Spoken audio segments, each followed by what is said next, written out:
The Rockefeller name is one of the most documented names in American history. Universities, foundations, museums, hospitals, research institutes, libraries, every one of them has been built or funded on the back of the same fortune.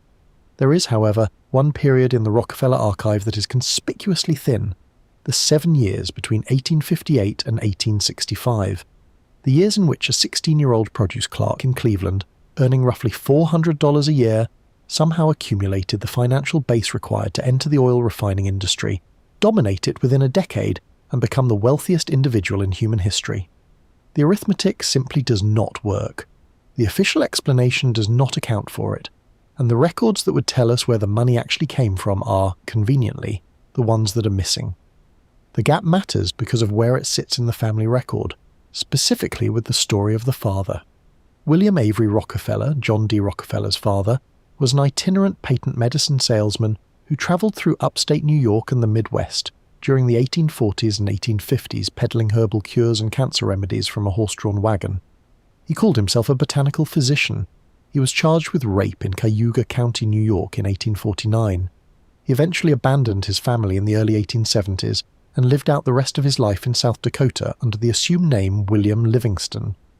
He died in 1906 with an estate so negligible it barely warranted recording.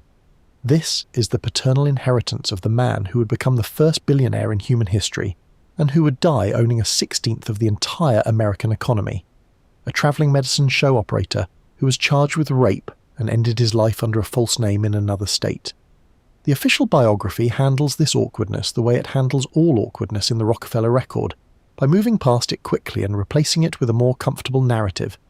The accepted story is that John D. Rockefeller built his fortune through disciplined industry and commercial genius, applied with ruthless but legal precision to the emerging oil industry of western Pennsylvania.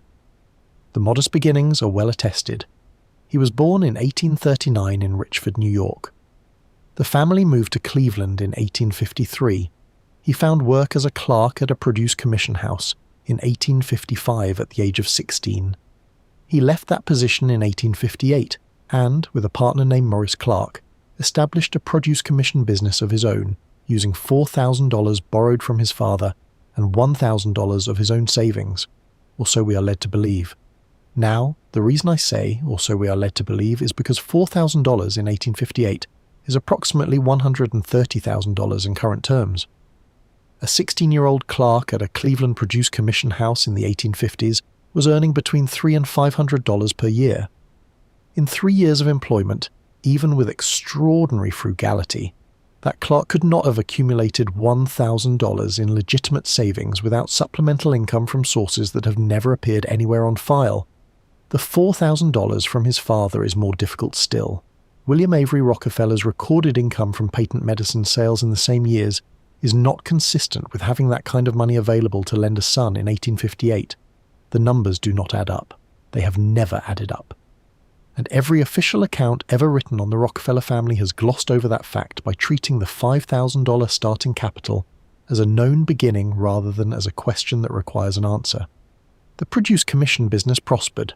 In 1863, Rockefeller and Clark entered the oil refining industry in Cleveland, partnering with a refiner named Samuel Andrews to establish what would become, within 7 years, the Standard Oil Company. Building an oil refinery in 1863 required significant capital. Acquiring additional refineries in Cleveland during the early 1870s, which Rockefeller did at a pace his competitors found impossible to match, required considerably more. His competitors said as much in sworn congressional testimony. Several of them stated in language that the investigating committee found difficult to dismiss, that the speed and scale of Rockefeller's acquisition campaign was clearly backed by financial resources that no Cleveland produce merchant could have accumulated through legitimate commercial activity. The committee members themselves, several of whom were experienced businessmen, expressed in the official record their specific puzzlement at the situation. They could not explain how a Cleveland produce clerk had accumulated, within a decade, the funds and the railroad relationships required to construct what was already the most powerful commercial arrangement in the American oil industry. The answer that has been offered for over a century is reinvested profits. Every dollar earned was reinvested rather than consumed. This is plausible in principle. It is the explanation Rockefeller offered in his own memoirs. Yet, It is not adequate to the timeline, and it never has been. The clearest example of what that capital actually enabled is what came to be known as the Cleveland Massacre. Between February and March of 1872, a window of approximately 6 weeks, Rockefeller acquired 22 of the 26 independent oil refineries operating in Cleveland. The mechanism was a secret arrangement with the major railroad serving the region, an entity called the South Improvement Company, under which Standard Oil received not only preferential freight rates on its own shipments, but also a percentage of the freight charges paid by its competitors. The competitors did not know this was happening. They learned about it only when their own freight bills doubled overnight, while Rockefeller's cost went the other direction. Faced with the choice between selling to Standard Oil at whatever price Rockefeller was willing to pay, or being driven out of business entirely, 22 of them sold, many at a fraction of what their refineries had been worth 6 weeks earlier. The South Improvement Company was so blatantly illegal that public outrage forced its dissolution within months of being exposed, but the damage was already done. Cleveland was now a Standard Oil town. The acquisition campaign required capital deployment on a scale that no produce merchant turned oil refiner could have generated through the legitimate operation of his existing business. The genius narrative does not explain it. The reinvested profits explanation does not explain it. Something else was funding the takeover, and the records that would identify what that something was are exactly the records that have never been made available. So where did the money come from? The most evidentially supported alternative explanation, though far from a confirmed one, is the Civil War. The Civil War was not only a military conflict, it was the largest single redistribution of economic resources in American history to that point, occurring within a tightly compressed window, producing winners and losers at a speed and scale that had no precedent. The produce commission business that Rockefeller and Clark established in 1858 did not merely prosper during the war, it prospered at a rate that other Cleveland produce merchants found extraordinary. Cleveland was a significant agricultural distribution point for foodstuffs moving east. The war created urgent demand for those foodstuffs in quantities that could make a well-positioned merchant wealthy. The official account uses this fact to explain Rockefeller's accumulation of wealth, and stops there. What it does not examine with any seriousness is the nature of the government contracting relationships that the most successful Cleveland produce merchants of the war years maintained. Whether Rockefeller and Clark were among the contractors supplying the Union Army, and if they were, whether their contracts followed the patterns of war profiteering that congressional investigations later traced across the entire wartime supply system. Government contracting during the Civil War was a notoriously corrupt and profitable enterprise. The investigations that followed the war traced systematic patterns of overcharging, phantom deliveries paid for in full, and kickback arrangements between supply contractors and the purchasing offices of the relevant military departments. The scale of profiteering was so significant that Congress conducted multiple separate investigations during and after the conflict specifically to address it. Fortunes were made. Many of those fortunes have been identified, some of them have not. The records from the Cleveland supply chains feeding Union Army movements through the Western Theater are particularly thin, and they are thin in ways that reflect the priorities of who controlled the record-keeping after the war ended, rather than what was actually happening at the time. The Rockefeller and Clark partnership's contracting records from the 1858 to 1864 period are not fully accessible in any public archive. The Rockefeller family holdings at the Rockefeller Archive Center in Sleepy Hollow, New York, preserve extensive documentation of his business activities from the mid-1860s onward, but the documentation from the years before that? Well, that is sparse, to put it lightly, especially by the standards of the archive's later holdings. This sparseness may simply reflect the record-keeping practices of a young business. It may also reflect what was selected for preservation, curated, and made accessible by an institution that has had over a century of experience managing the historical legacy of one of the most powerful families in American life. I do not think this is paranoid framing. Every family archive and every corporate archive in existence is selective.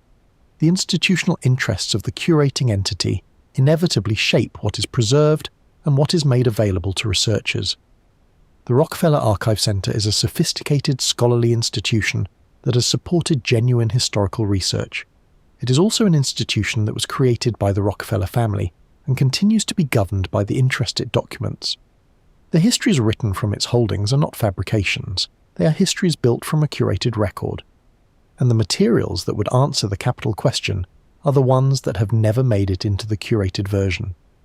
There is one further detail worth examining about how this concentration of wealth actually behaved when the legal mechanisms designed to constrain it finally arrived. In 1911, the United States Supreme Court ordered Standard Oil dissolved under the Sherman Antitrust Act. The decision was supposed to be the end of the monopoly. What it actually produced was something stranger. Standard Oil was broken into 34 separate companies, and Rockefeller, who held substantial shares in the parent organization, received shares in every successor company. Within months of the breakup, the combined market value of those 34 companies exceeded the value of Standard Oil before the dissolution. Rockefeller's personal wealth, which had been substantial before the court ruling, doubled within a decade of the supposed punishment being imposed. The legal mechanism designed to constrain the fortune had instead multiplied it. The successor companies, Exxon, Mobil, Chevron, Amoco, Conoco, and others, would dominate the global oil industry for the next century. All of them descended from the original entity, all of them initially controlled by the same shareholders the dissolution was supposed to disempower. This is the part of the story that the conventional historical framework has never been able to absorb. The system that was supposed to break the monopoly produced a more powerful version of it. The pattern of the great American fortunes emerging in this same window is what makes the Rockefeller question particularly difficult to dismiss. John D. Rockefeller entered the oil industry in 1863. Andrew Carnegie had been accumulating capital and relationships in the Pittsburgh railroad and telegraph businesses since the 1850s, and would begin building Carnegie Steel in the early 1870s. J.P. Morgan had begun his banking career in New York in 1857, and would establish the financial relationships that ultimately made both the Carnegie Steel empire and the Rockefeller oil empire possible. Cornelius Vanderbilt, who had been accumulating wealth in the steamship business since the 1820s, pivoted to railroad consolidation in the 1860s with a speed and a success that, like Rockefeller's oil consolidation, exceeded what the recorded resources of his prior business could have funded without external sources. Each of these men entered the years before the Civil War with measurable but limited resources. Each of them exited the post-war Reconstruction era with control of an entire sector of the American industrial economy. The compression of that timeline is what the conventional historical framework fails to address. These are not separate stories of unrelated men responding to industrial opportunity. They are simultaneous stories occurring in the same compressed window, producing a structure of industrial and financial control that would persist for over a century. Oil, steel, railroads, banking. The four sectors that defined the next 100 years of American economic life were all consolidated in the same 15-year window by men whose pre-war financial bases came nowhere close to what such extraordinary feats of industry would have required. That is either the most consequential coincidence in the economic history of the modern world, or it is something else. There is no surviving record of these men meeting to divide the American economy among themselves, and the conventional historical framework attributes their parallel rise to coincidence and complementary commercial interests. That explanation has the same problem as the genius narrative offered for Rockefeller individually. It is plausible in principle, though it does not account for the specific timeline.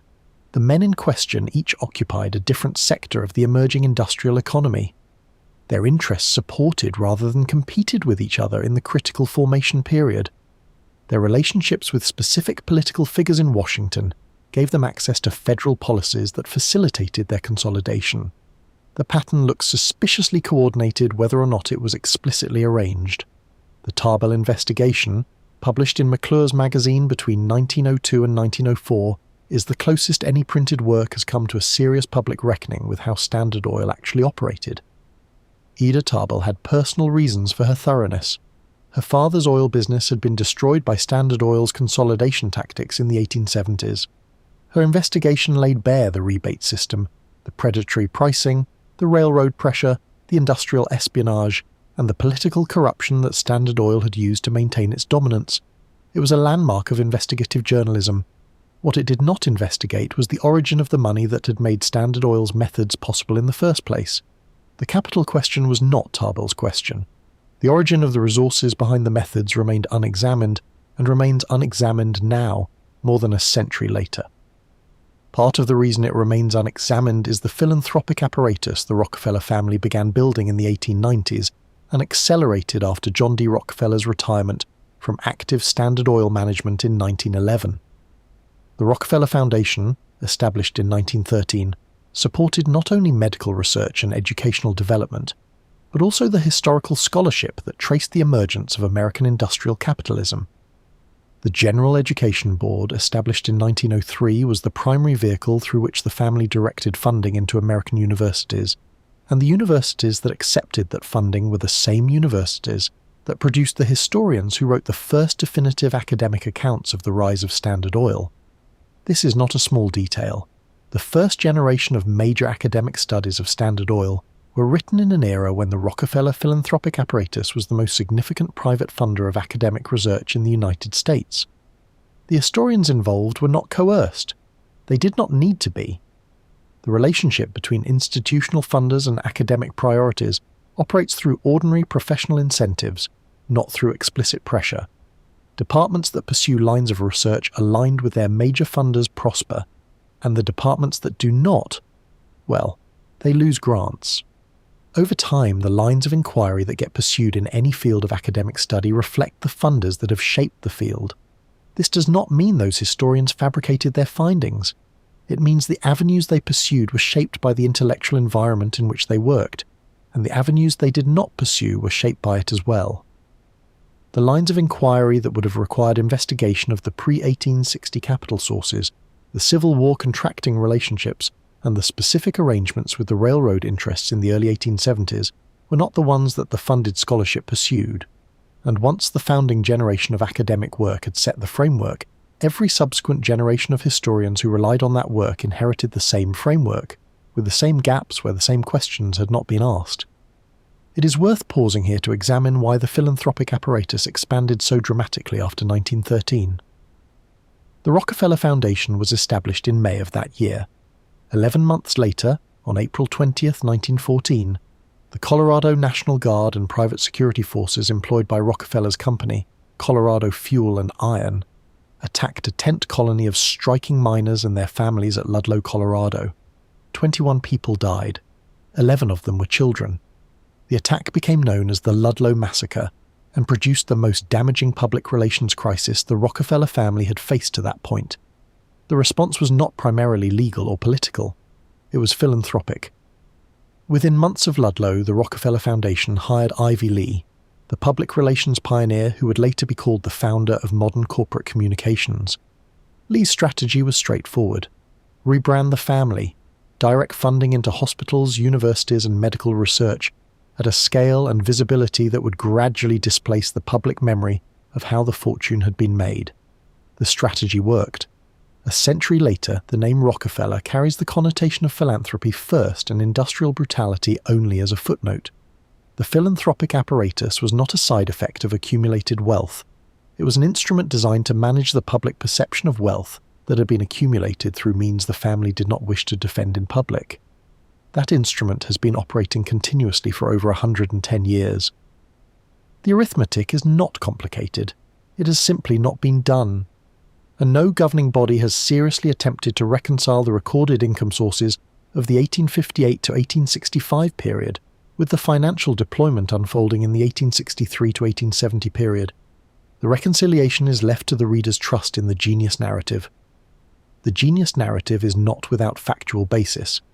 John D. Rockefeller was, by every surviving account, extraordinarily competent, organizationally innovative, and ruthlessly disciplined. These characteristics explain a great deal about what Standard Oil became once it was already underway. They do not explain where the money came from that made it possible to get underway in the first place. The other means of investigation exist. The Cleveland City directories from the 1860s catalogue the business addresses, partners, and commercial activities of firms operating in that city during the years when Rockefeller's capital was accumulating at its most anomalous rate. Congressional ledgers from the Civil War contracting investigations identify, at least partially, the names of contractors who supplied the Union Army through Cleveland. The railroad company files from the early 1870s preserve the specific freight arrangements Standard Oil was negotiating before the trust structure was formalized. But once again, None of these sources have ever been systematically analysed to address the capital question. This is the part of the story that genuinely troubles me. Not the Civil War hypothesis, which is one possibility among others, and which the available record neither confirms nor refutes. What troubles me is the structure of how the question has been kept from being asked.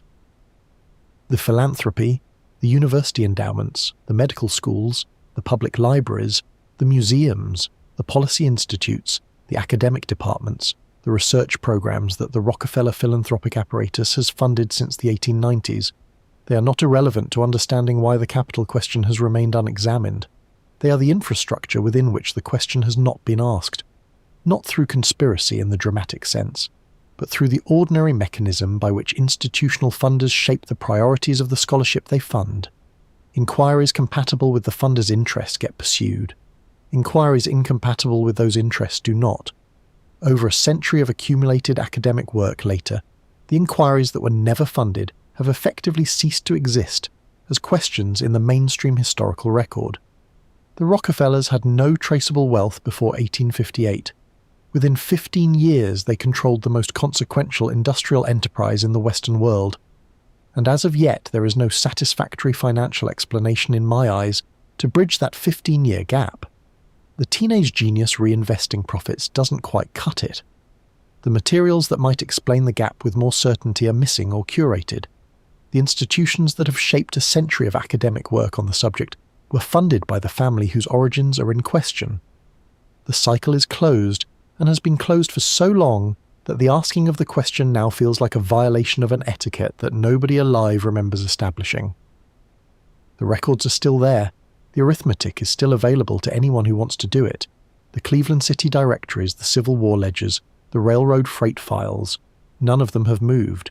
None of them are inaccessible to a determined researcher. What is missing is the institutional appetite to ask the question without a pre-commitment to the answer the official scholarship has already provided. The fortune that built the modern American philanthropic landscape was assembled from a starting point that the historical record cannot account for. That fact alone is worth holding alongside everything else those institutions have given us. The libraries are real, the hospitals are real, the universities are real. The medical research the Rockefeller Foundation has funded over the last century has saved millions of lives, and that is not in dispute. None of that erases the gap. None of it answers the question. None of it changes the fact that one of the most consequential fortunes in human history was built from a financial base that, by every mathematical equation, the man who deployed it should not have had.